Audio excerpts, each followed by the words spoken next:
yang sudah saya pelajari dalam modul 1.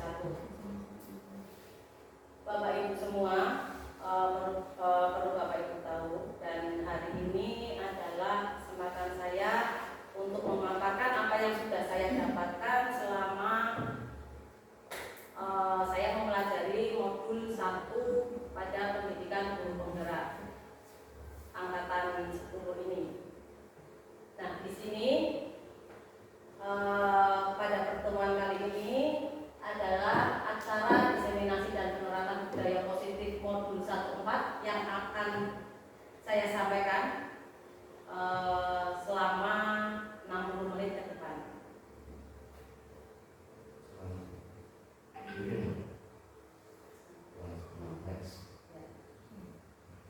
Sebelum saya mulai ke acara inti tentang diseminasi disiplin budaya positif itu, nanti saya perkenalkan dulu.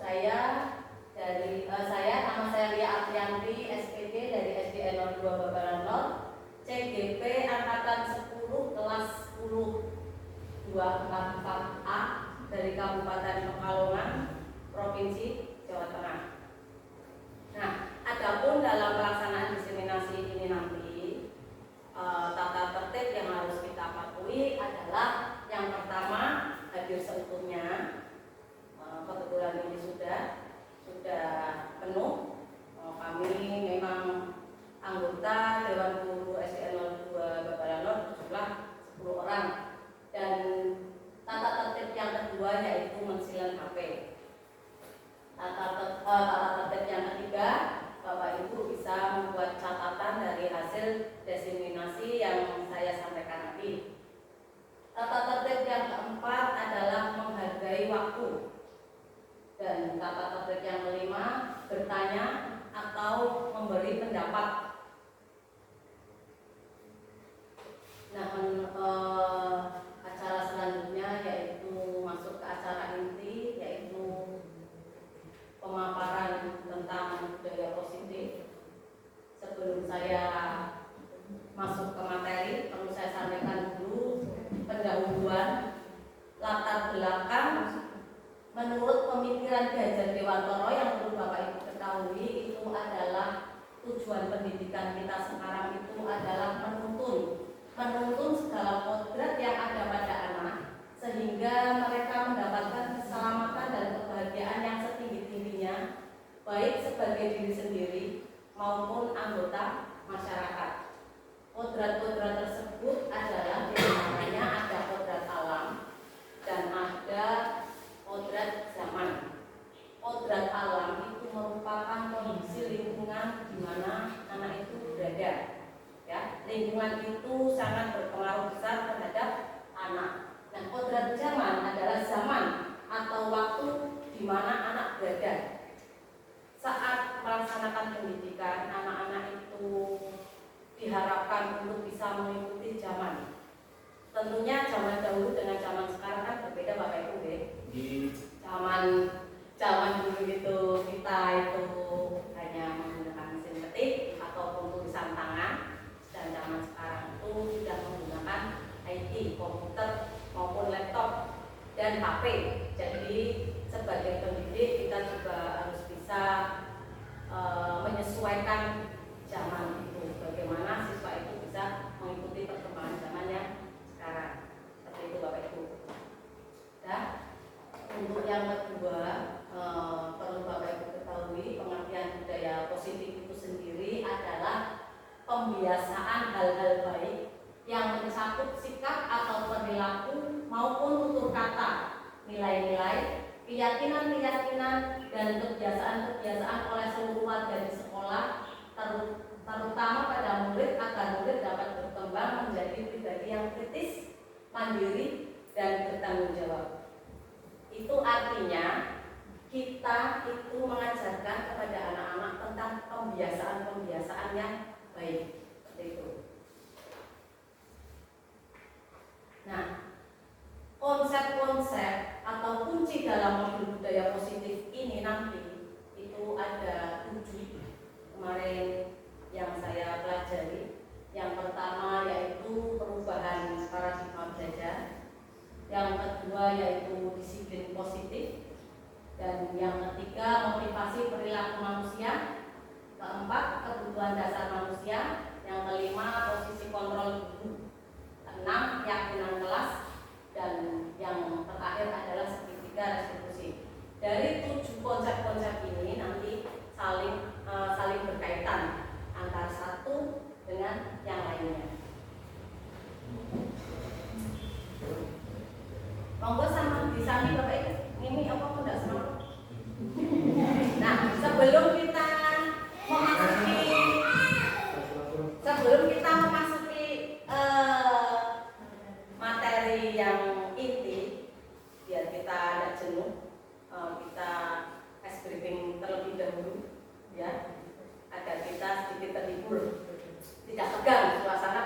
ya.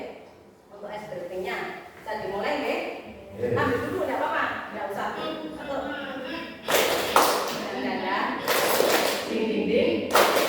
Dum dum dum. Dan ding ding ding. Dum dum dum.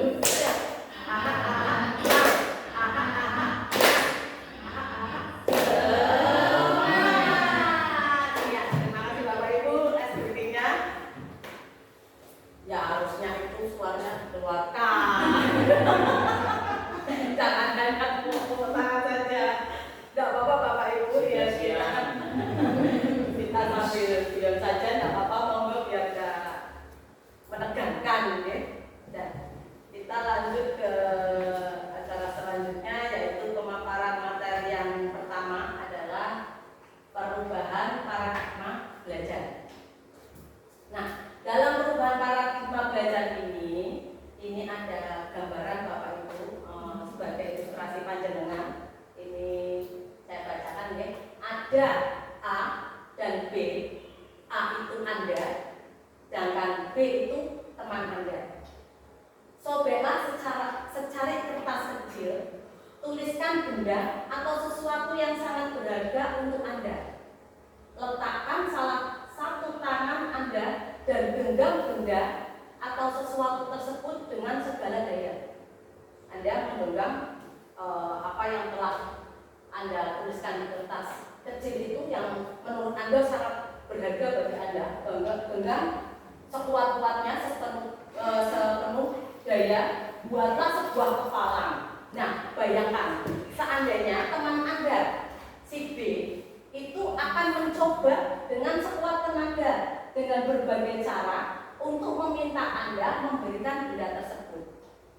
Padahal Anda tahu itu benda sangat berharga bagi Anda semua. Anda sendirilah, untuk Anda sendiri itu sangat berguna, enggak kok mau direbut oleh temannya. Nah, B, bagaimana caranya untuk mendapatkan benda berharga Anda itu kan berbagai cara. Ada dengan cara membujuk, ada dengan cara mengancam, menghardik, merayu, ataupun menyuap. Tahu menyuap Bapak Ibu nggih?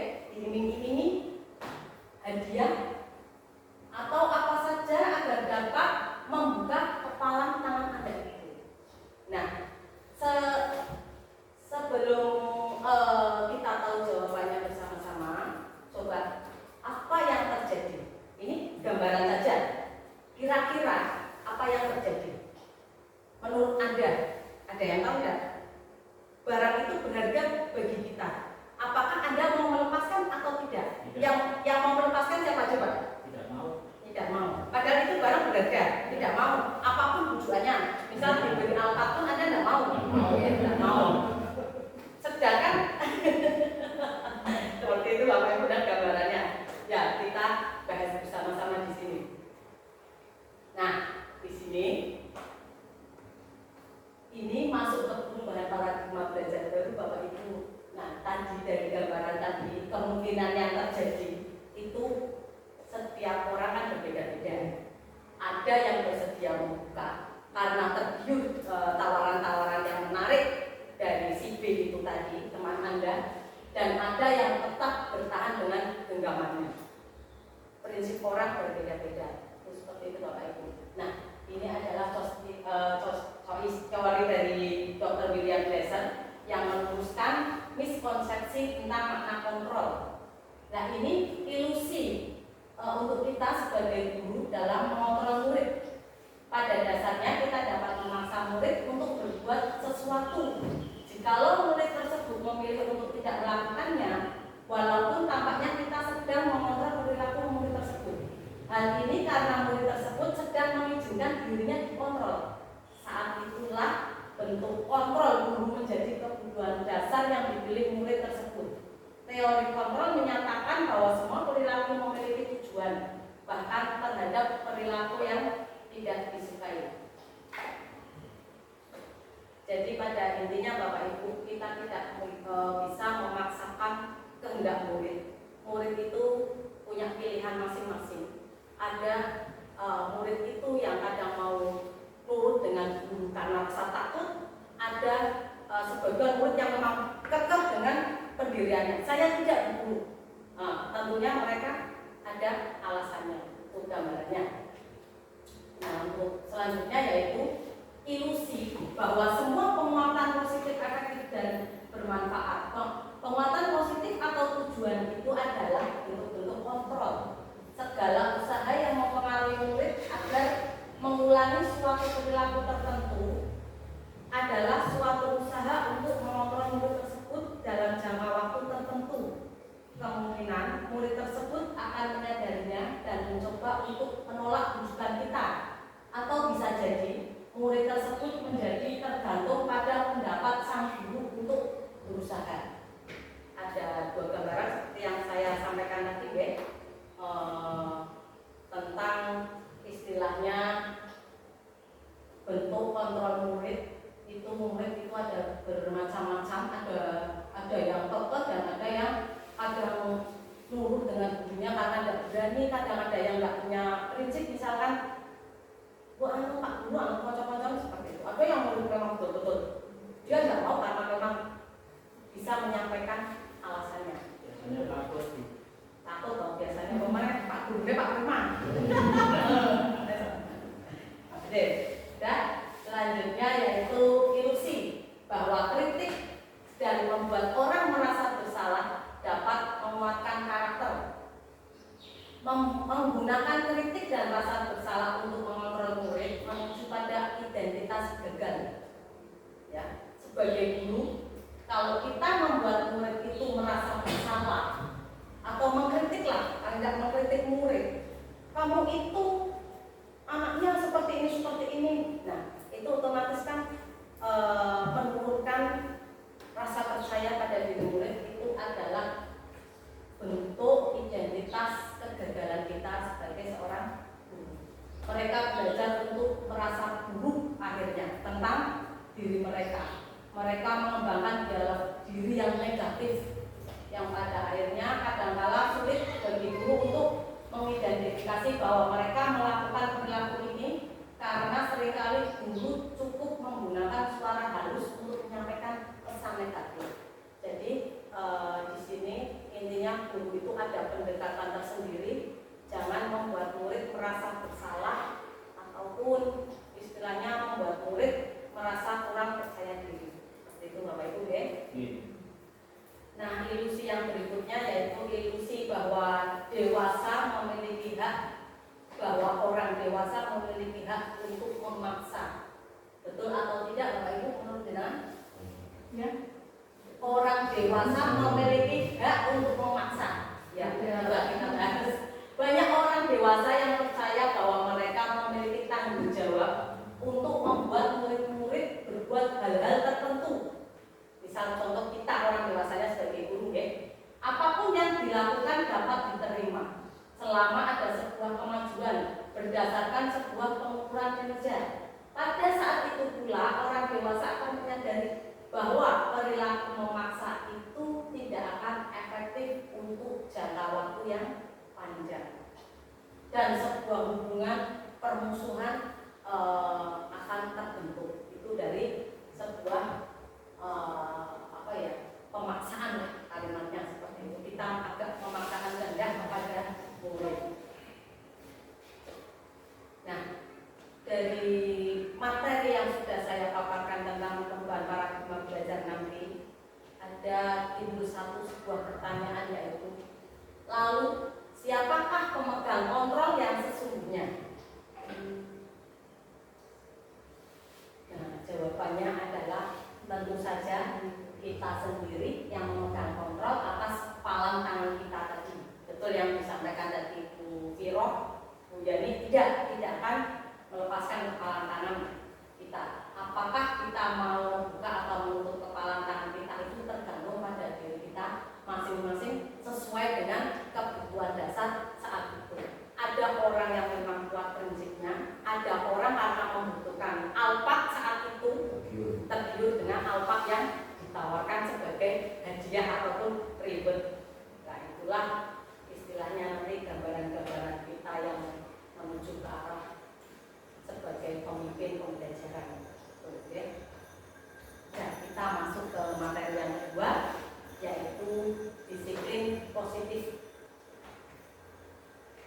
Pada materi ini yang perlu kita ketahui yaitu disiplin positif adalah salah satu cara penerapan disiplin yang bertujuan untuk menumbuhkan kesadaran diri dengan mengacu nilai-nilai kebajikan serta memberdayakan peserta didik agar bisa melakukan kontrol diri, menguasai diri, dan pembentukan kepercayaan diri agar memiliki disiplin bukan karena imbalan atau penghargaan reward ataupun ancaman dan hukuman. Jadi kita menerapkan disiplin itu ke murid itu berdasarkan kesadaran diri dari murid itu masing-masing, tidak ditakut-takuti dengan hukuman atau tidak diiming-imingi dengan imbalan ataupun hadiah. Susah harus dikasih hadiah apa? Ininya kalau kita sedikit mengintimidasi. Kalau nggak ribet, biasanya seperti itu. Susah untuk sekarang ya. Ya boleh ikut diberi ribet tapi jangan yang berlebihan. Nanti kita kupas tuntas di penerapan materi di budaya positif ini. Ya, materi selanjutnya yaitu tujuan penerapan disiplin positif itu kita sebagai seorang pendidik, tujuan kita itu menerapkan disiplin itu untuk apa? Itu adalah untuk menciptakan peserta didik yang memiliki disiplin diri sehingga mereka berperilaku mengacu kepada nilai-nilai kebajikan universal secara umum dan memiliki motivasi intrinsik dari dalam diri murid tersebut dalam perubahan perilaku ke arah yang lebih baik. Nah, jadi kita harus membuat murid itu mempunyai kesadaran diri untuk berbuat disiplin. Coba sebelum kita membahas jauh tentang disiplin positif, apa yang Bapak Ibu ketahui tentang disiplin? Singkat saja, siapa yang tahu disiplin itu apa sih? Aturan. Nah, disiplin taat aturan. Ada yang tahu lagi Bapak Ibu? Tertib. Nah, itu patuh. Nah, itu gambaran dari kita menuju ke disiplin, bagaimana anak-anak itu bisa masuk ke situ, bisa tertib, bisa patuh, taat aturan. Seperti itu Bapak Ibu, dari kesadaran mereka sendiri. Bukan karena kita sebagai guru itu menakut-nakuti atau istilah ini mau nek berubah, anak guru apa tak? Tenang baik, tak kayak juara Cina. Akhirnya siswa itu kan melakukan sesuatu itu hanya karena ingin meraih itu, iming-iming dari Bapak Ibu guru. Ini yang lagi viral kan lagu iming-iming Bapak Ibu. Yang tahu lagu baru di Bapak Ibu iming-iming Pak, diiming-imingi. Nah, suatu pendekatan untuk menerapkan disiplin dari dalam diri anak tanpa hukuman atau hadiah.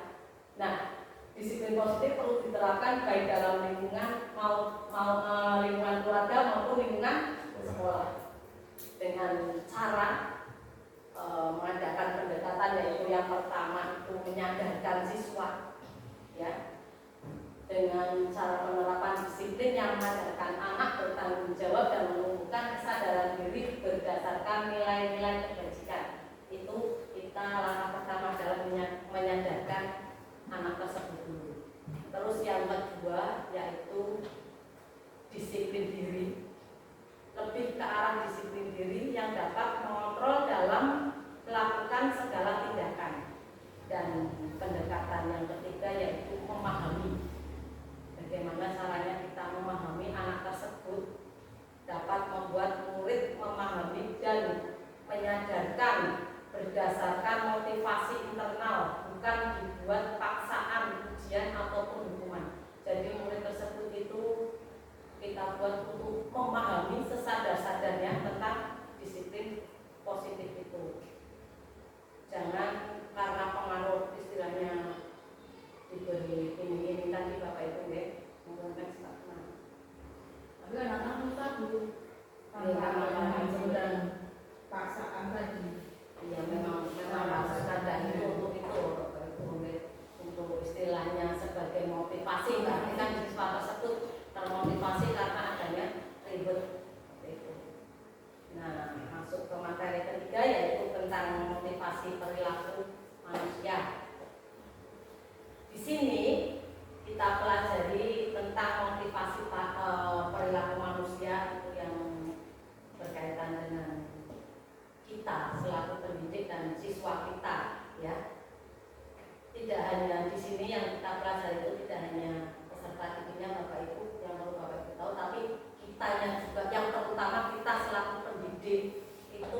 apa ya, memaparkan atau mensosialisasikan ke anggota sekolah saya, ke Bapak Ibu guru, istilahnya sharing lah, menularkan ilmu yang sudah saya dapatkan di CGD ini kepada Bapak Ibu semua demi perkembangan kedepannya, perkembangan pembelajaran untuk peserta didik kita kedepannya, agar kita bisa menjadi guru yang seperti tadi itu, mengikuti perkembangan zaman. Itu. Ada harus smart. Ya. Harus smart. Ya, perkembangan zaman itu tidak terpaku hanya pada teknologi saja. Contohnya juga kita agak danus bersikap yang dulu itu guru terkenal itu diktator yang ditakuti oleh siswa. Nah, dengan perkembangan zaman yang sekarang kita harus menjadi sosok guru, seorang guru yang bisa menjadi teman bagi murid-murid kita, bukan sebagai istilahnya diktator seperti istilah-istilah guru yang dulu. Bagaimana kita mengadakan pendekatan kepada murid-murid kita, agar murid-murid kita itu merasa enjoy di bidang kita, tidak takut, tidak tertekan. Apalagi sekarang di media-media sosial itu Bapak Ibu lihat sendiri, banyak Bapak Ibu guru yang membuat konten-konten dengan muridnya, yang ada di situ Bapak Ibu guru dan murid-muridnya itu joget-joget bersama atau banyol-banyol. Nah, itulah bentuk dari perubahan paradigma di bidang pendidikan kita, bahwa guru itu sudah berhasil untuk menjadi teman dari muridnya tersebut. Ngoten ya Bapak Ibu ya. Nah, kita lanjutkan ke selanjutnya, yaitu motivasi perilaku. Marilah kita tanyakan pada diri kita sendiri, bagaimanakah kita berperilaku selama ini, dan pernahkah Anda melakukan sesuatu untuk mendapatkan senyuman dari orang lain, untuk mendapatkan hadiah, atau untuk mendapatkan uang. Jadi melakukan sesuatu itu karena ingin mendapatkan mungkin dengalam, untuk pujian, untuk senyuman dari orang lain, atau untuk ribet, untuk diacungi jempol, untuk dialem-alem, dan seperti itu. Kita istilahnya bayangkan, itu pernah nggak terjadi pada diri kita selama ini? Pernah. Itu. Pernah. Ya, sebagai manusia itu mesti pernah. Nah, di sini faktor-faktor yang mendorong individu untuk belajar mengembangkan keterampilan dan mencapai tujuan pendidikan mereka itu ada 3. Ini yang kedua, yang 1 dan 2 itu adalah faktor eksternal, dan yang ketiga yang terakhir adalah faktor internal.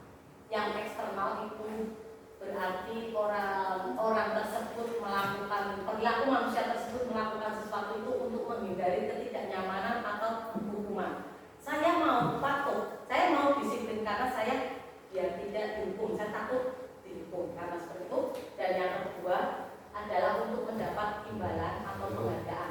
Nah, kalau yang dari diri sendiri internal itu adalah menjadi orang yang mereka inginkan dan menghargai diri sendiri. Mereka punya kesadaran untuk menghargai dirinya sendiri dengan nilai-nilai yang mereka percaya. Itu, ya Bapak Ibu.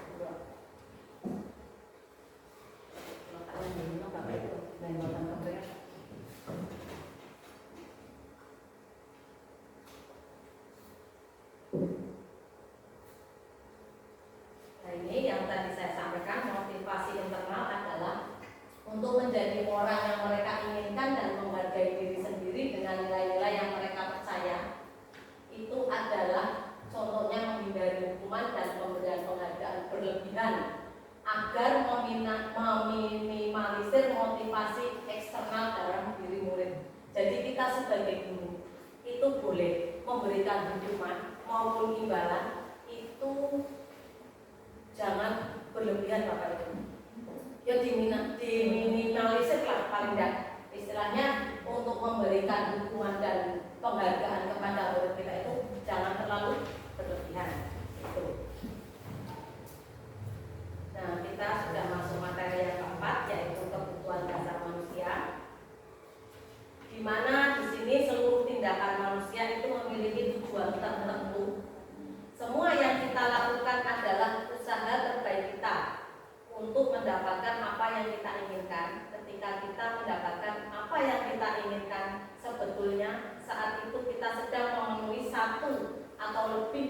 satu kebutuhan dasar kita.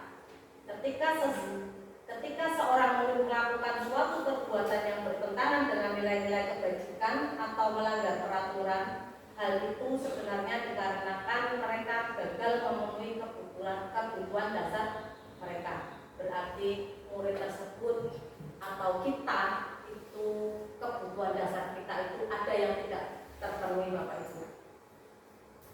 Apa kebutuhan dasar kita itu? Kita pelajari. Nah, ini ada kebutuhan dasar manusia itu ada 5, yaitu yang pertama itu bertahan hidup, yang kedua itu kasih sayang atau rasa diterima, terus yang ketiga itu penguasaan, yang keempat itu kebebasan, dan yang kelima itu kesenangan. Dari kelima kebutuhan dasar manusia itu yang mempengaruhi pembentukan karakter kita. Jika salah satu dari kelima kebutuhan dasar ini ada yang tidak terpenuhi, ya sudah tentu berarti pada diri kita itu ada sebuah masalah yang nantinya berpengaruh kepada perilaku kita. Misal anak-anak kita, murid di rumah, di keluarga itu mereka kurang perhatian ataupun kurang kasih sayang yang harusnya itu mereka terima, itu mereka tidak menerimanya, mungkin karena kesibukan orang tua atau karena broken home, keadaan orang tua yang berpisah. Kan ada mungkin salah satu kasus itu Bapak Ibu untuk siswa-siswa kita itu pasti ada perilaku yang sedikit berbeda dengan teman-teman yang lainnya. Nah, itu tadi penyebabnya karena pada kebutuhan dasar mereka itu ada salah satu yang tidak terpenuhi. Yakin Bapak Ibu kalau kelima dasar manusia ini sudah terpenuhi, insya Allah kita bisa istilahnya menjadi membentuk anak-anak kita atau kita sendiri itu menjadi karakter yang baik sepenuhnya, asalkan kita menjaga dari kebutuhan dasar manusia yang kelima ini. Satu, jangan sampai kita itu kurang kasih sayang, jangan sampai kita itu istilahnya bertahan hidup. Itu berarti kan istilahnya kalau zaman sekarang itu untuk bertahan hidup aja susah, untuk makan saja susah. Dan bagaimana kita mau istilahnya konsentrasi dengan sikap kita yang baik? Wes wong seperti itu sudah makannya sudah tidak sehat lagi. Itu mencari pertahanan hidup, tugas pokok itu kadang sudah tidak diabaikan karena memang itu tadi kita istilahnya mencari bagaimana caranya kita bisa memenuhi kelima kebutuhan dasar kita itu. Ya, untuk itu siswa-siswa kita yang memang mau kita istilahnya benahi karakternya, karena tidak semua siswa kita itu sesuai dengan keinginan kita. Mereka baik, mereka berdisiplin tinggi, mereka istilahnya cerdas, itu tidak semua siswa bisa memenuhi keinginan kita itu. Untuk itu kita perlu memahami dari kelima dasar kebutuhan mereka itu terlebih dahulu, Bapak Ibu. Ataupun rekan kerja kita, teman, kita perlu memahami itu. Nah, dari 5 kebutuhan dasar manusia itu tadi, yang pertama itu bertahan hidup, itu diantaranya adalah makanan, pakaian, tempat tinggal, keamanan, kesehatan. Nah, dari salah satu ini kok nanti kita itu istilahnya kurang terpenuhi, itu memang dapat mempengaruhi kontrol diri kita. Makanan kita kurang makan, tentunya kan kita bekerja atau siswa sekolah pun kan nyatanya kurang makan ya lemes, Bapak Ibu ya, tidak energi karena memang mereka kurang makanan. Pakaian mereka berbeda dengan yang lainnya. Yang lainnya berpakaian pada umumnya mereka pakaiannya sobek-sobek atau lusuh, kan menurunkan kepercayaan diri mereka. Tempat tinggal itu yang utama. Mereka misalkan berpindah-pindah, tidak punya tempat tinggal yang tetap, itu juga sangat berpengaruh sendiri. Keamanan, mereka kurang aman kondisinya di rumah, dan juga misalnya banyak teroran itu juga yang mempengaruhi. Terus kesehatan,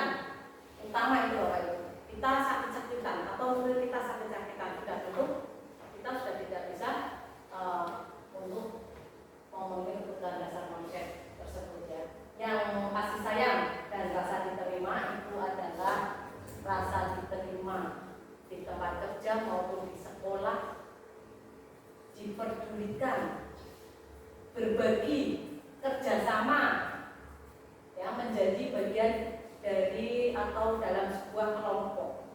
Seandainya ini tidak didapatkan pada kita, itu tentunya sangat berpengaruh sekali Bapak Ibu ya.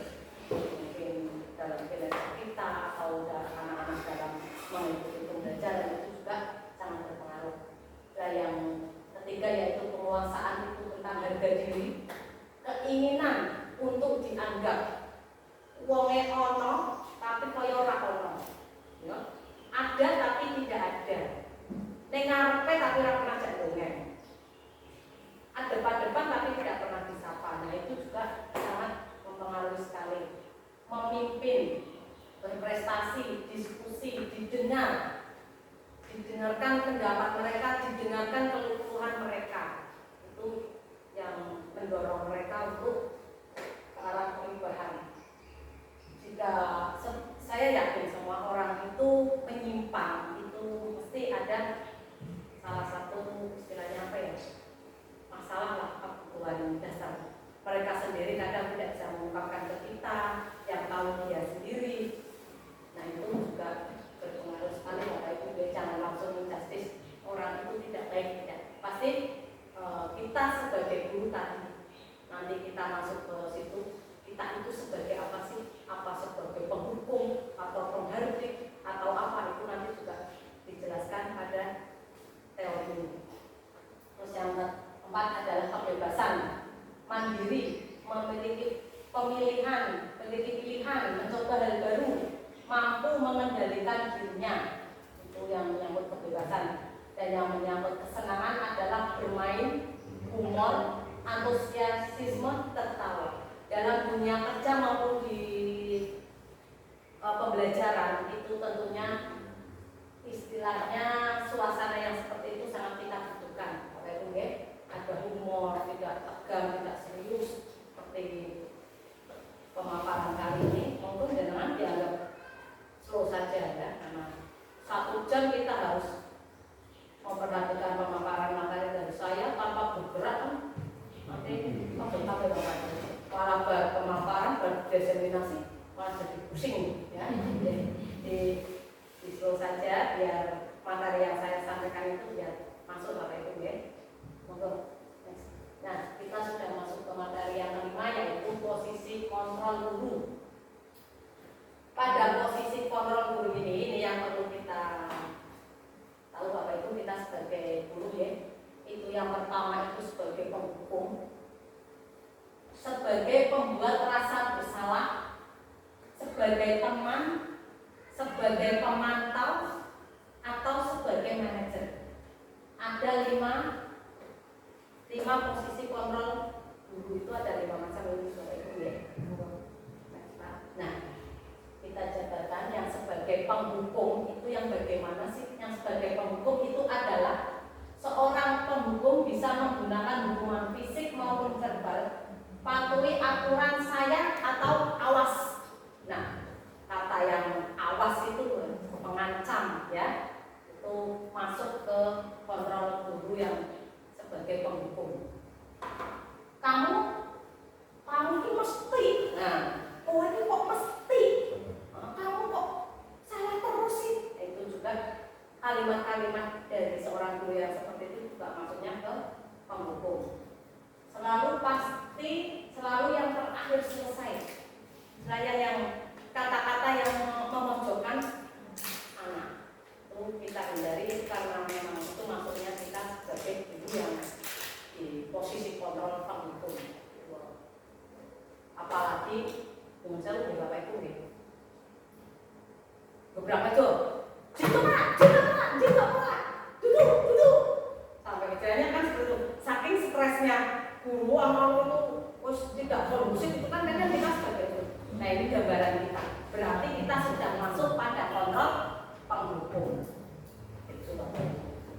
Tidak membuat ketenangan pada sendiri.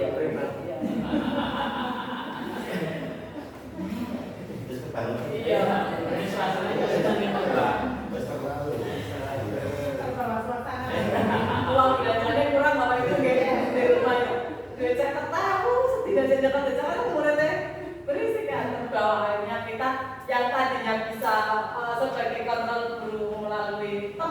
akhirnya di sekolah itu karena membawa masalah di rumah, akhirnya kita bisa saja menjadi seorang penghukum seperti itu. Terus pembuat rasa bersalah, biasanya guru akan bersuara lebih lembut. Ibu sangat kecewa sekali dengan kamu. Berapa kali ibu atau bapak harus memberitahu kamu ya? Itu kan sedikit halus, tapi itu juga bisa membuat kita berada di posisi kontrol sebagai pembuat rasa bersalah anak. Jadi kita itu sudah istilahnya menjudge anak itu bersalah, seperti itu Bapak Ibu. Ini yo, walaupun harus loh, gue itu beri yo. Misalnya, yang saya lakukan karena saya kebetulan di sini sebagai kepala sekolah dengan guru, kalau Bapak Ibu dengan murid seperti itu gitu. Itu apa namanya terus Pak, oke terus pin. Terus halus bisa diterima negatifnya Pak Prima, tapi sebetulnya saya itu berada pada kontrol pembuat rasa bersalah. Nah ini memang sangat bermanfaat sekali bagi saya untuk memimpin sebuah saya memimpin sekolah yang terdiri dari saya selama ini juga sudah berada pada kontrol itu pembuat rasa bersalah. Terus sebagai teman, guru pada posisi ini tidak akan menyakiti murid, namun akan tetap berupaya mengontrol murid melalui persuasi. Ayo bantulah demi Bapak ya. Ayo ingat tidak bantuan Bapak selama ini istilahnya produk mancing murid men punya rasa kesadaran rasa kelas kalau Bapak Ibu nih. Ayo kelas guna nek bahasane kita. Kelas sih guna jangan seperti itu anak.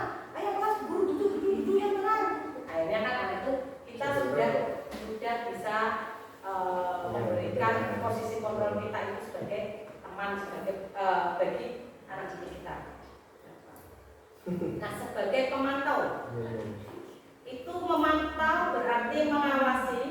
Posisi pemantau itu berdasarkan pada peraturan-peraturan dan konsekuensi peraturannya apa yang telah kamu lakukan atau sanksi atau konsekuensinya apa biar murid tersebut itu menentukan sendiri kesalahan mereka itu apa tanpa kita istilahnya memberitahu kamu itu salah. Kalau memberitahu kan berarti kita itu sudah menjustis siswa tersebut dan siswa itu kamu tahu nggak kesalahannya apa dipakai seperti itu biar siswa itu iya bu lah belum jago ya bu mau kali payung. Nah, siswa itu kan akhirnya sadar sendiri ya saya itu sudah berbuat cara seperti ini. Nah konsekuensinya apa? Kudune piye wong kanca-kancane kok kamu pelanggar kudune piye? Ya itu aku tak nurut. Ya sudah berarti kita karena kita sebagai hanya pemantau sudah amati saja siswa itu sesuai enggak dengan apa yang mereka ungkapkan. Ya bu, aku pak nuruti bu, mau duduk bu. Nah seperti itu istilahnya kita sebagai pemantau hanya memantau siswa aja biar nggak terlalu nganu dengan cara-cara pertanyaan-pertanyaan seperti tadi atau pendekatan-pendekatan seperti tadi. Posisi yang kelima yaitu sebagai manajer. Posisi di mana guru berbuat sesuatu bersama dengan murid, mempersilahkan murid mempertanggungjawabkan perilakunya, mendukung murid agar dapat menemukan solusi atas permasalahannya sendiri. Apa yang kita yakini kembali ke keyakinan kelas. Apa rencana kamu untuk memperbaiki hal ini? Kita sebagai manajer memimpin murid untuk menemukan permasalahan dan menyelesaikan permasalahan itu sendiri. Berarti 5 moral itu harus dijalankan semuanya berdasarkan permasalahan yang terjadi itu. Ya, bisa. Tapi yang untuk pada posisi kontrol penghukum itu diminimalisir lah paling enggak istilahnya kita itu. Makanya kita dari pemaparan materi ini kan kita sebenarnya punya gambaran.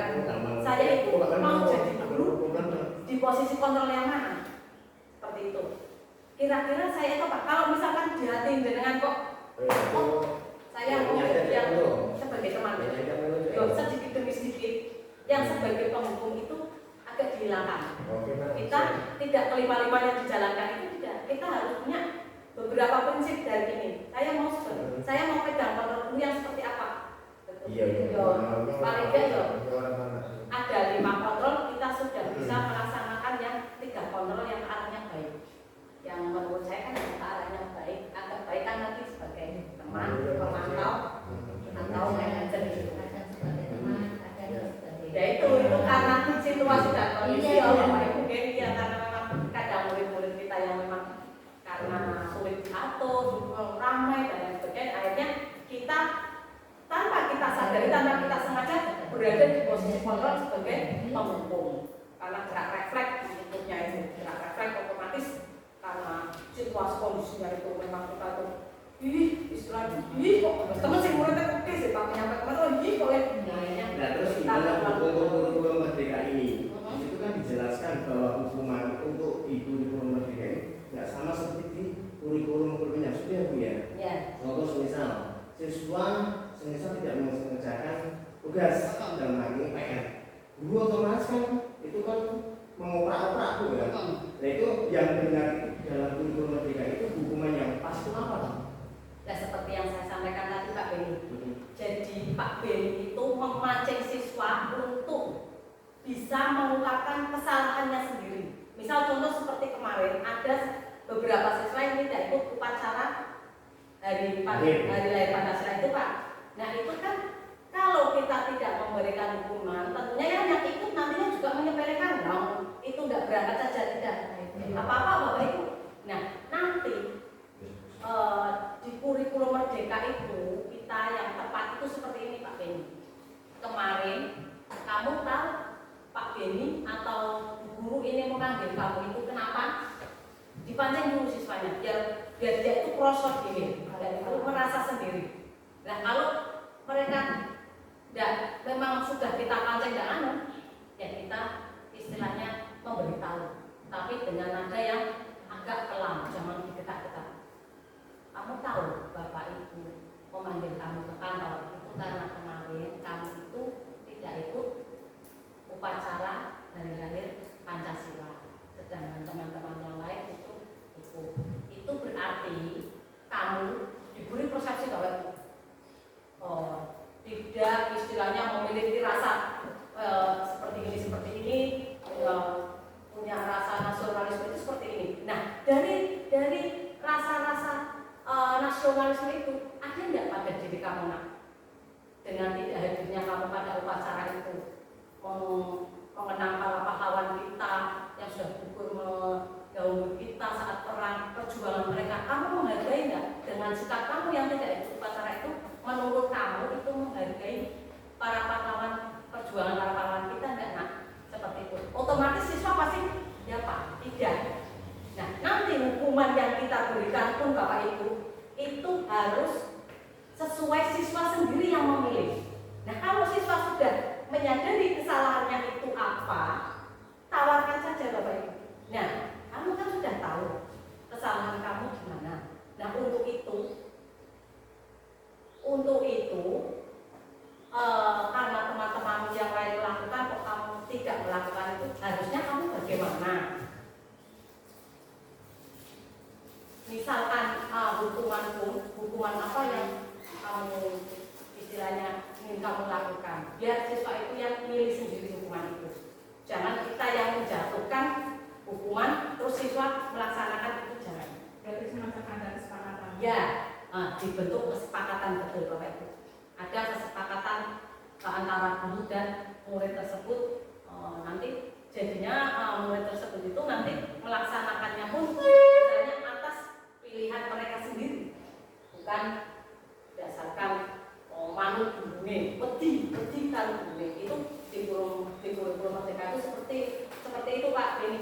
Bukan berarti kita itu sebagai guru itu sekarang itu tidak boleh memberikan hukuman atau apa, tidak. Tapi hukuman itu hukuman yang mendidik yang sekiranya siswa itu sendiri yang punya kesadaran untuk memilihnya seperti itu.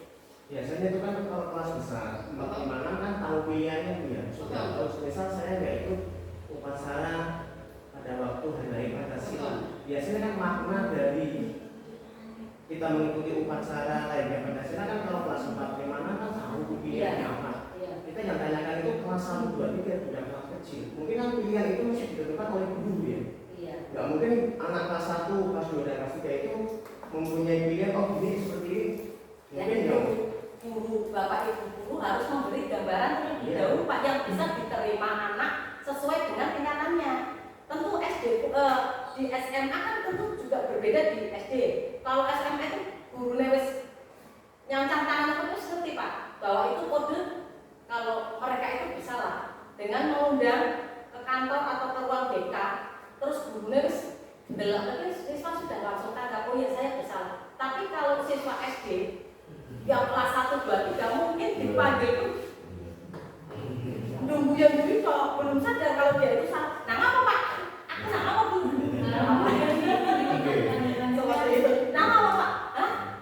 Oh ya orang ngerti kelas 1, 2, 3 itu guru yang ngarah ke Pak Beni itu diarahkan sampai siswa itu paham sepaham-pahamnya di mana letak kesalahan mereka.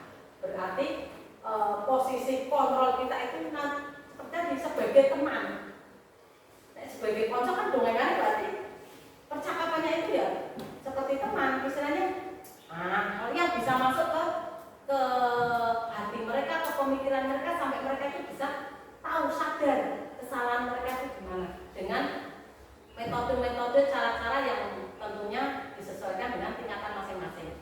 Bocah kelas 6 tidak bisa disamakan dengan anak kelas 1 yang bisa menangani kelas 1 mestinya misalkan Biro selaku wali kelas 1 tahu pendekatannya. Pendekatan ke siswa kelas 1 itu bagaimana caranya?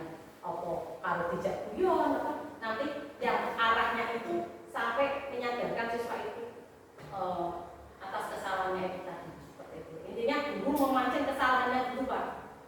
Berarti untuk kelas rendah, kelas 1, 2, 3 tadi dikasih gambaran yang sejelas-jelasnya yang bisa jadi kesalahan yang dia lakukan ya?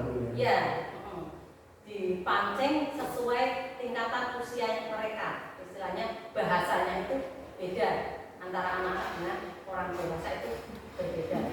Produk di sampai saya yakin Pak Beni kalau kita memancing dengan bahasa kalbu sesuai dengan bahasa mereka istilahnya ngomong dengan jalinya yang kedua pendekatannya saya menguasai putus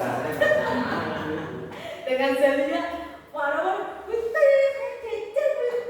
bagaimana menaklukkan jalia itu kan putus sudah tahu karena putus memang kita selaku guru itu sudah tahu karakter siswa kita masing-masing dan berarti intinya hukuman itu sudah mengamati di kurikulum merdeka tidak boleh hukum masalah fisik Bu ya, ini seperti itu Bu ya? Fisik boleh kalau itu yang mendidik itu dipilih siswa itu sendiri Pak, bukan siswa melakukan karena rasa keterpaksaan. Intinya merdeka dalam kurikulum merdeka itu siswa itu melakukan hukuman itu dengan ikhlas Pak, sesuai pilihannya sendiri dengan senang hati. Yo ini hukuman saya pilih sendiri, bukan melakukan karena Pak Guru karena tadi itu hukuman atau penghargaan atau diiming-imingi hadiah. Jangan, dia itu dengan kesadaran diri Pak melakukan hukuman itu baik fisik maupun verbal maupun berbentuk tugas itu sesuai kesadaran muridnya. Kalau muridnya sadar melaksanakan hukuman itu ya kita tidak mempermasalahkan itu yang minta muridnya sendiri. Nah tapi kalau Pak Beni yang istilahnya menentukan, Bapak Ibu guru yang menentukan lari lapangan 10 kali waktu zaman saya kan seperti itu waktu itu lupa mengerjakan PR lari lapangan 3 kali. Terus saya melakukan karena apa? Saya takut dengan Bapak Ibu guru itu kan saya harus lari 3 kali baru boleh masuk kelas. Nah sekarang tidak seperti itu sistemnya Bapak Ibu guru. Bapak Ibu sistemnya itu anak-anak itu diberi kesadaran sesadar-sadarnya, kesadaran diri intinya. Kesalahan kamu gimana dan apa yang akan kamu lakukan dari konsekuensi dari apa yang sudah kamu lakukan. Seperti itu. Di anak-anak mulai diterapkan dari sekarang seperti itu. Berbuat dan konsekuensinya. Oke nih Bapak Ibu. Dan kita langsung ke materi berikutnya yaitu masih tetap pada posisi kontrol guru. Bapak Ibu guru hebat. Silahkan tulis posisi kontrol apa yang selama ini Bapak Ibu, kata ini saya, Bapak Ibu lakukan, ya. Silahkan Bapak Ibu dari pemaparan saya tadi setidaknya sudah punya gambaran posisi jenengan itu berada pada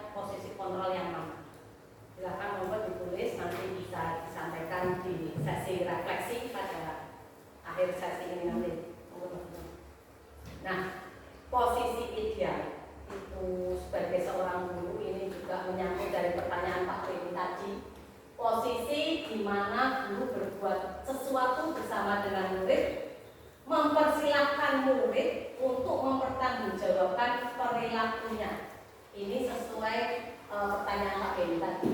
Kebetulan juga kita bahas di materi ini. Mendukung murid agar murid dapat menemukan solusi atas permasalahannya sendiri. Posisi manajer mengacu pada restitusi yang dapat menjadikan murid sebagai manajer bagi dirinya sendiri. Jadi murid itu bisa berperilaku maupun menemukan solusi atas permasalahan. Nah tadi kalau siswa itu berbuat kesalahan, itu kan masuknya ke permasalahan siswa itu sendiri. Nah itu siswa bagaimana caranya? Silakan guru bersama murid itu mempersilahkan murid untuk mempertanggungjawabkan perilakunya itu tadi Pak Beni. Nah murid sebagai manajer bagi diri sendiri sehingga tercipta identitas positif atau berhasil pada diri murid. Seandainya murid itu bisa menemukan permasalahannya ataupun kesalahannya sendiri, apa yang mereka lakukan, terus mereka bisa mengatasi masalah atau menemukan solusinya itu. Ya harus Pak Guru, karena saya sudah bersalah, karena saya sudah tidak ikut upacara kemarin, ya sudah saya tak ikut upacara sendiri Pak Guru. Di tengah lapangan, ya sudah kita ikuti permintaan dari murid. Berarti solusi dari murid itu untuk mempertanggungjawabkan kesalahannya itu dengan cara pengen ikut upacara sendiri, dikumpulkan. Berarti nanti ada kesepakatan. Siapa saja yang penyelesaian masalahnya itu sama dengan si A ini mengikuti upacara sendiri. Saya Pak. Nah, silakan digabung. Nah, kita mengadakan upacara susulan karena dia maunya seperti itu ya tidak apa-apa Pak Beni. Memang pilihan saya karena saya tidak ikut upacara. Ya saya tidak ikut upacara sekarang kok Pak Guru, karena waktu itu saya diajak pergi bapak sama ibu, jadi saya tidak berangkat seperti itu. Siswa sendiri yang menentukan intinya seperti itu ya. Terus kita sudah memasuki ke materi ke-6 yaitu keyakinan kelas. Kita bahas di sini tentang keyakinan kelas. Keyakinan kelas itu sendiri adalah nilai-nilai kebajikan universal yang disepakati secara tersirat dan tersurat lepas dari latar belakang suku, negara, bahasa maupun agama. Guru berperan dalam mewujudkan terbentuknya keyakinan kelas atau sekolah dengan cara membuat kesepakatan antara guru dengan murid. Itu tadi Pak Beni. Kita membuat kesepakatan dulu. Pembentukan keyakinan sekolah atau kelas itu yang pertama bisa berupa pernyataan universal yang bersifat positif. Bisa yang kedua tidak terlalu banyak agar mudah diingat dan dipahami. Dan yang ketiga dapat diterapkan di lingkungan sekolah maupun kelas. Keempat, semua warga kelas hendaknya ikut berkontribusi dalam pembuatan keyakinan kelas lewat kegiatan curah pendapat. Dan yang kelima yaitu bersedia meninjau kembali keyakinan kelas dari waktu ke waktu. Andaikan kesepakatan kelas itu sudah terwujud, sudah terbentuk Bapak Ibu, itu juga harus ditinjau dari waktu ke waktu. Belum tentu kesepakatan kelas tahun kemarin yang sudah kita sepakati bisa diterapkan di tahun ini, tahun berikutnya, itu belum tentu. Harus sesuai dengan situasi dan kondisi sekolah maupun kelas yang akan membuat kesepakatan itu tadi. Ya, sudah itu untuk prosedur pembentukan keyakinan sekolah atau kelas itu yang pertama yaitu mempersilahkan warga sekolah atau murid-murid di sekolah atau di kelas untuk bersurat pendapat atau untuk memberikan pendapat tentang peraturan yang perlu disepakati di sekolah tersebut maupun di kelas. Yang kedua yaitu mencatat semua masukan-masukan para murid atau warga sekolah. 3. Susunlah keyakinan kelas sesuai prosedur pembentukan keyakinan sekolah atau kelas. Gantilah kalimat-kalimat dalam bentuk negatif menjadi positif. Contohnya, jangan berlari di kelas, atau koridor menjadi berjalanlah di kelas, atau koridor yang tadinya kalimatnya jangan berlari diganti menjadi berjalanlah. Berarti intinya kan anak-anak langsung berjalanlah ya, tapi kan agak halus bahasanya seperti itu kalimatnya Bapak Ibu. Jadi berarti tidak boleh berlari berjalan. Itu. Tinjau kembali daftar curah pendapat yang sudah dicatat. Terus yang selanjutnya yaitu proses persetujuan dan penandatanganan, dan yang terakhir adalah dipublikasikan.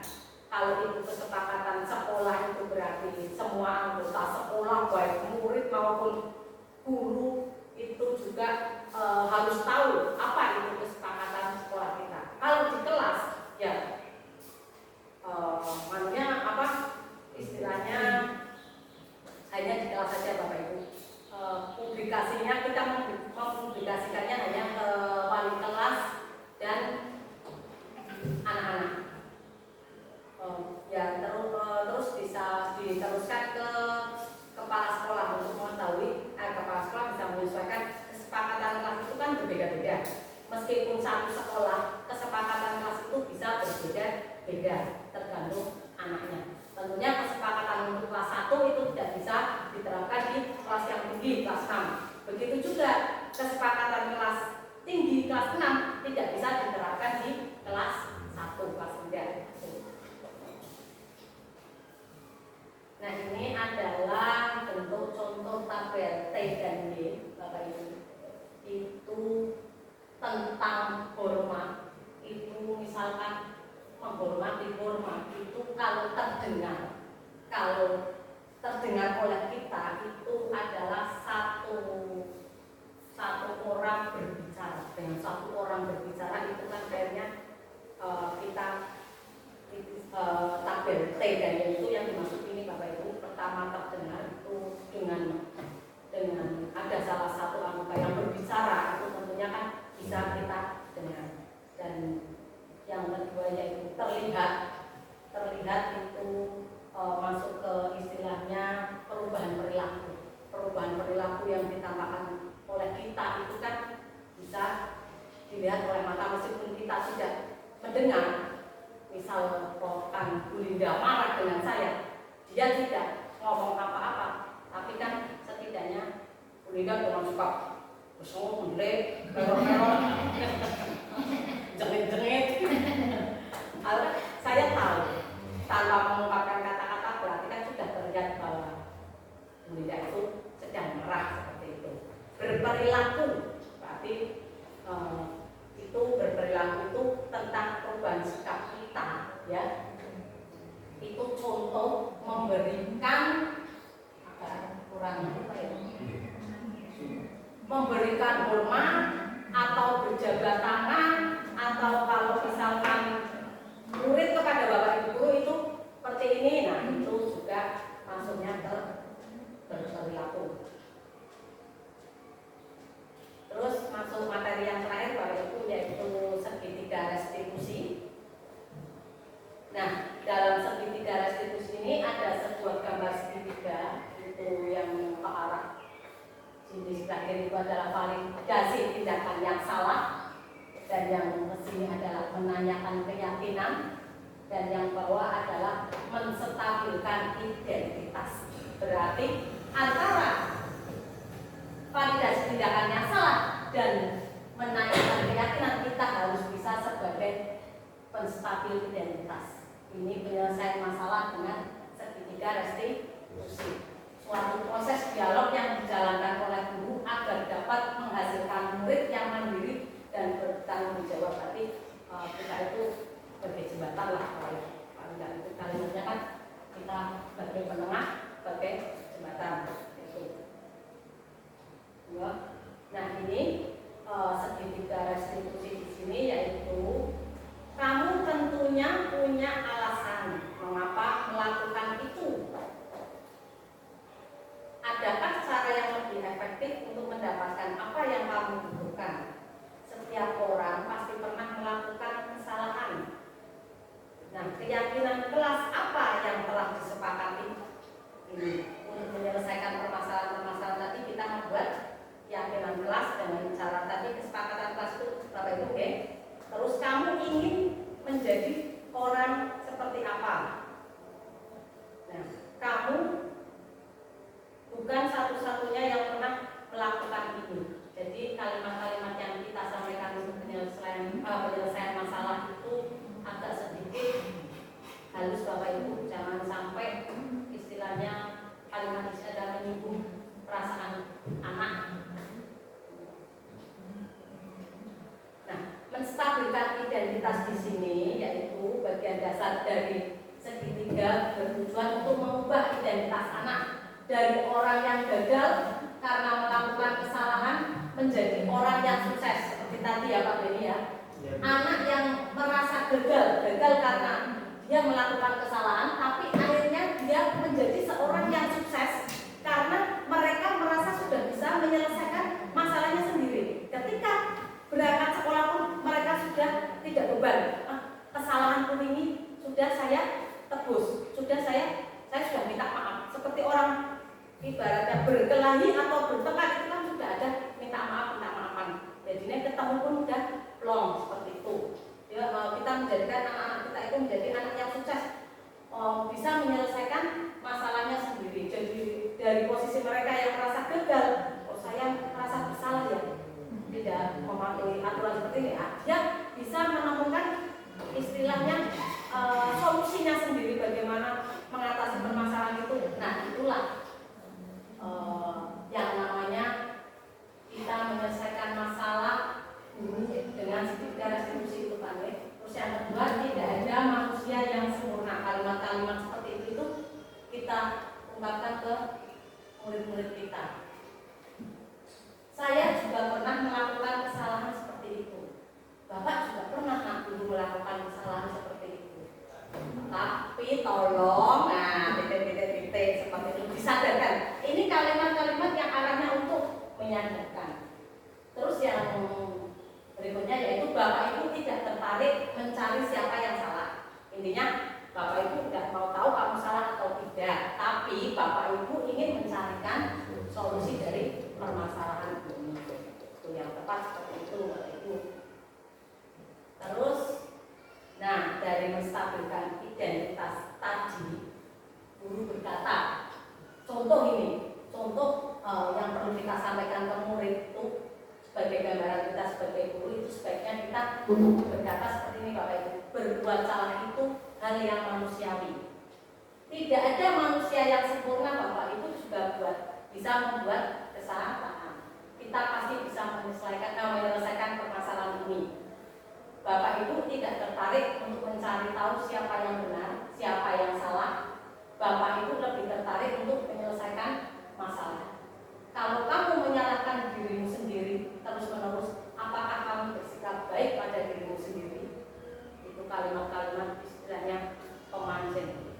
Nah, nggak tahu ini selama ini saya sudah menerapkannya apa belum, kan yang tahu jenengan semua yang sudah selama ini 2 tahun ini merasakan saya memimpin di sini, saya memimpin pembelajaran di sini itu kalimat-kalimat seperti itu sudah pernah Bapak Ibu dengar dari saya. Seperti itu kan Bapak Ibu sendiri yang bisa menilai deh.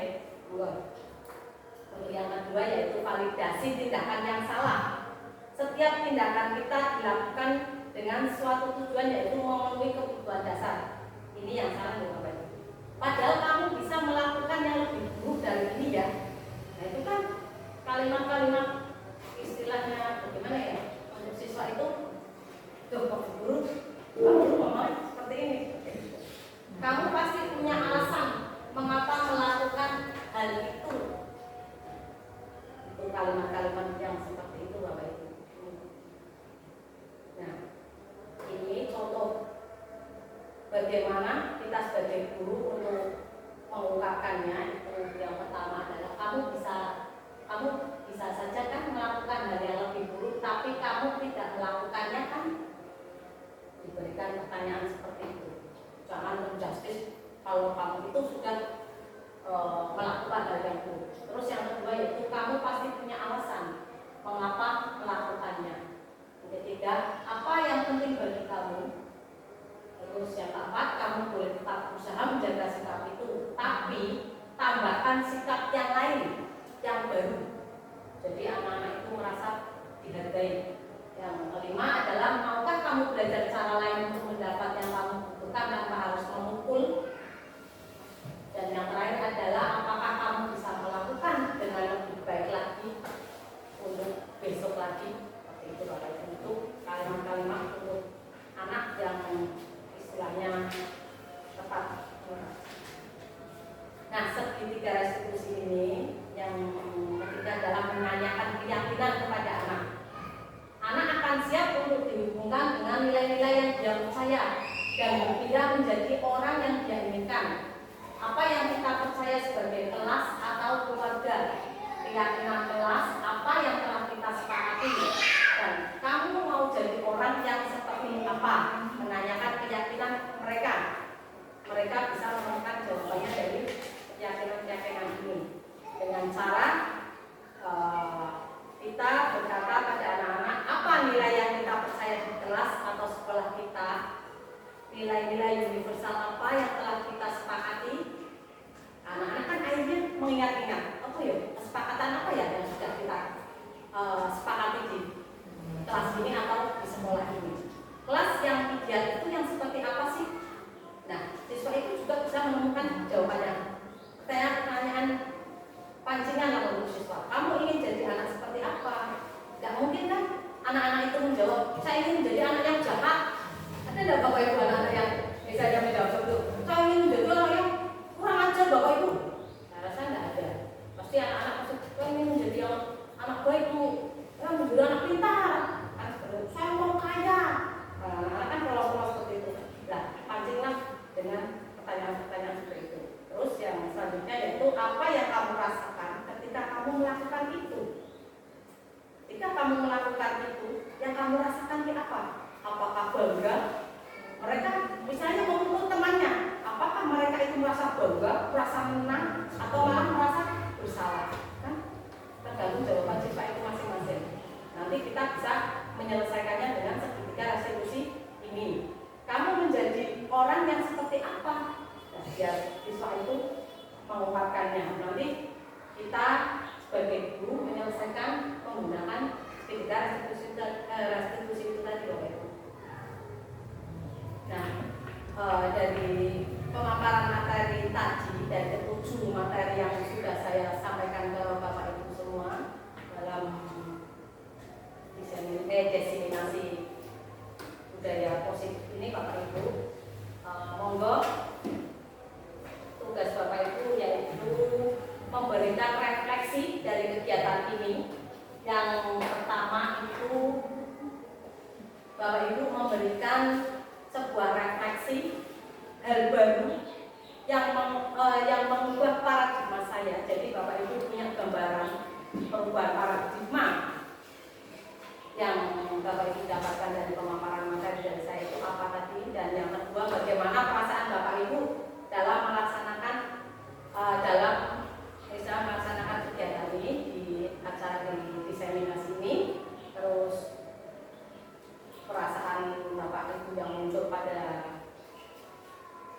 pemaparan ini itu bagaimana. Yang ketiga yaitu peran AMO seperti apakah. Dari pemaparan materi yang sudah saya lakukan, Bapak Ibu sudah mempunyai gambaran Bapak Ibu itu punya peran AMO apa di situ. Ya. Tadi ada sebagai penghukum, ada sebagai apa, gambaran-gambarannya itu tentunya Bapak Ibu itu sudah punya gambaran perannya Bapak Ibu selama itu apa. Terus yang keempat yaitu saya ini sama pertanyaan yang ketiga. Monggo silakan. Ya. Untuk penyampaian refleksi untuk penyampaian refleksi saya minta tolong untuk ke depan menyampaikan hasil refleksi dari panjenengan. Pak di situ bilang misalnya Bu, ya sudah tidak apa-apa ya. Dari yang disampaikan dia tadi dari teman-teman ada hal yang dapat saya tangkap, mungkin penangkapan saya dengan yang lain berbeda. Yang pertama, sebagai guru sesuai dengan kinerja Dewan Pembina kita harus mengikuti perkembangan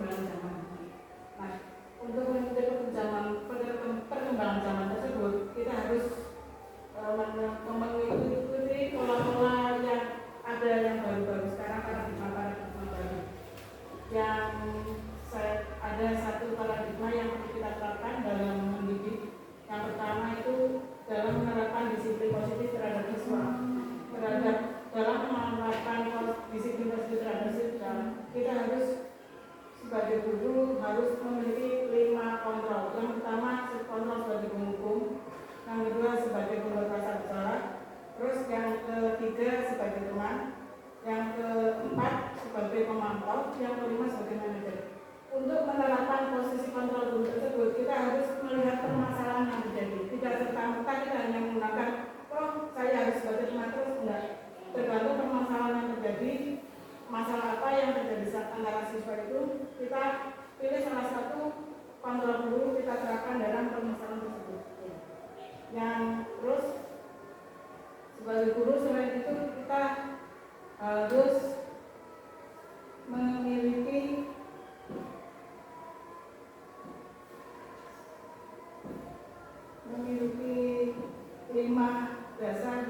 mengetahui 5 dasar kebutuhan manusia. Adanya masalah pada siswa itu dia karena ada kebutuhan dasar yang kurang. Akhirnya dia terjadi masalah. Nah, untuk mengatasi masalah itu kita harus berusaha mengorek dari anak itu permasalahannya dia kenapa, baru kita menerapkan hukuman atau sanksi apa yang perlu kita terapkan.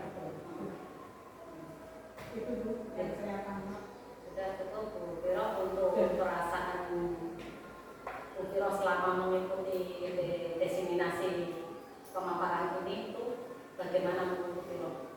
Senang sih, akhirnya saya tahu untuk mengimplementasikan dalam pembelajaran hal baru apa yang harus saya lakukan.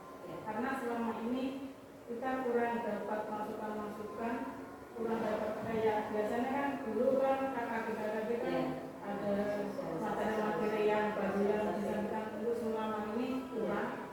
Dengan adanya ini saya akhirnya punya gambaran-gambaran dalam pembelajaran apa yang harus saya ubah, apa yang perlu saya terapkan.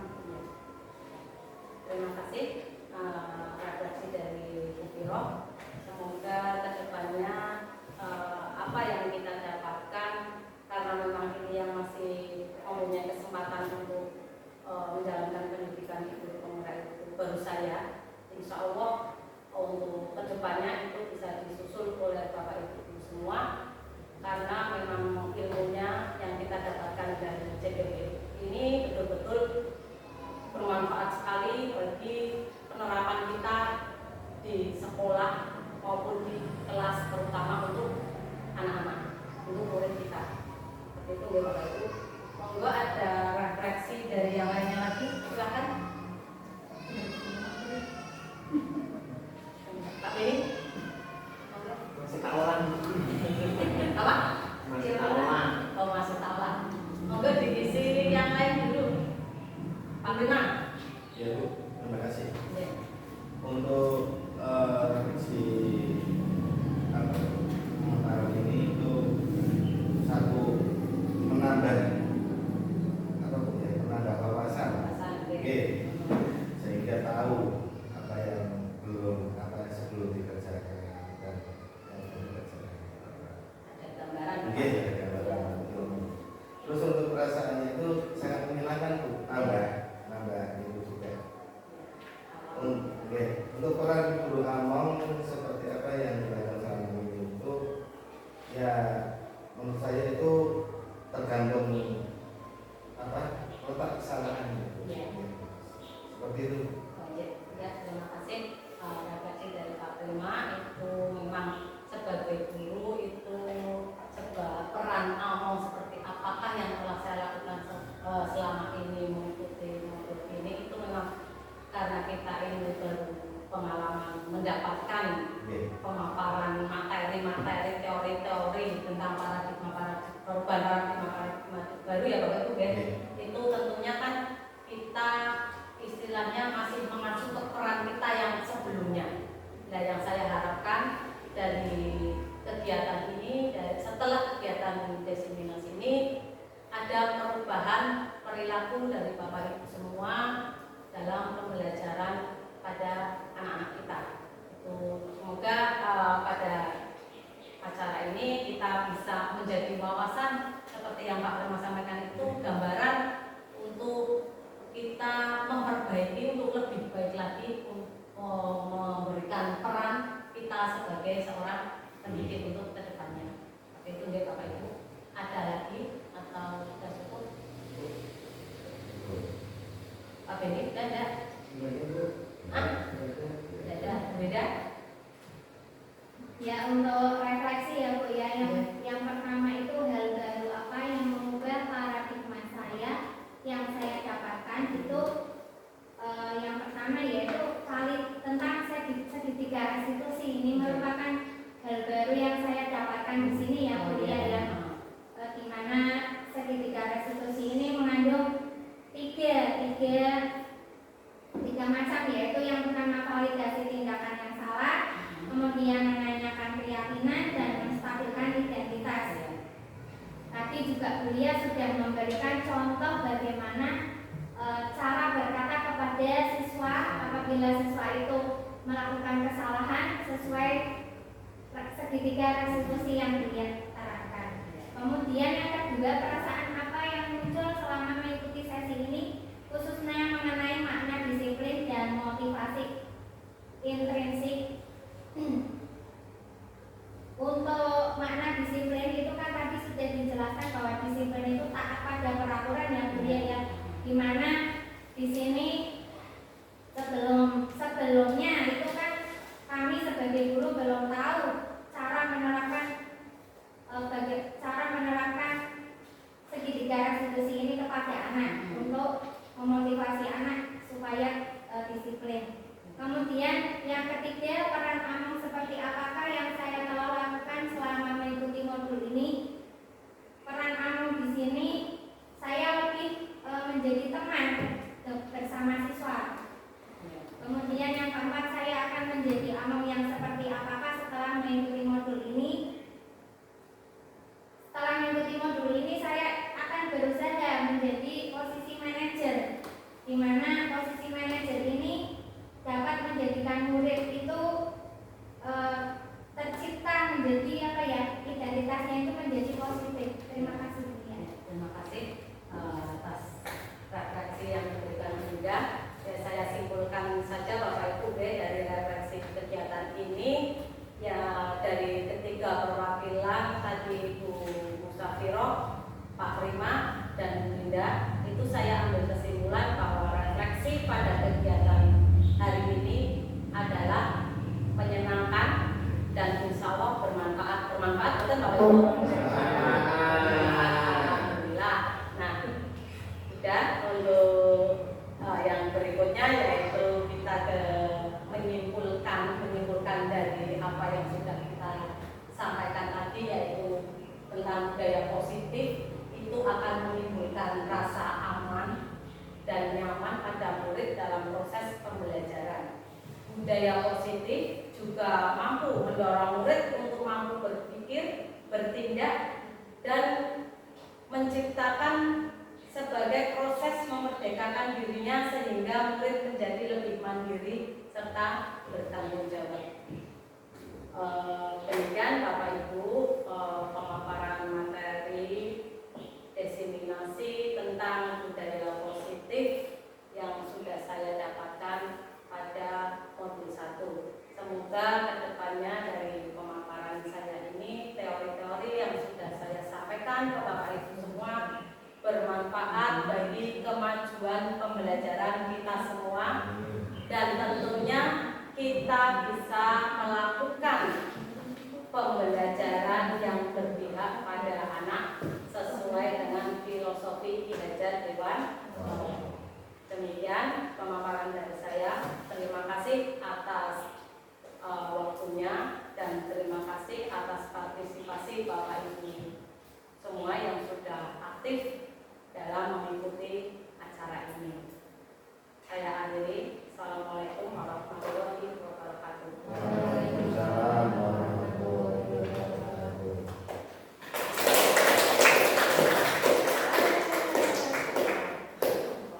Terima kasih kepada Ibu Dia Aprianti, SPD selaku CGP Angkatan 10 yang telah memaparkan diseminasi dan penerapan budaya positif. Semoga ilmu yang beliau dapatkan dapat bermanfaat bagi kami semua. Akhirul kalam, wabillahi taufiq wal hidayah. Wassalamualaikum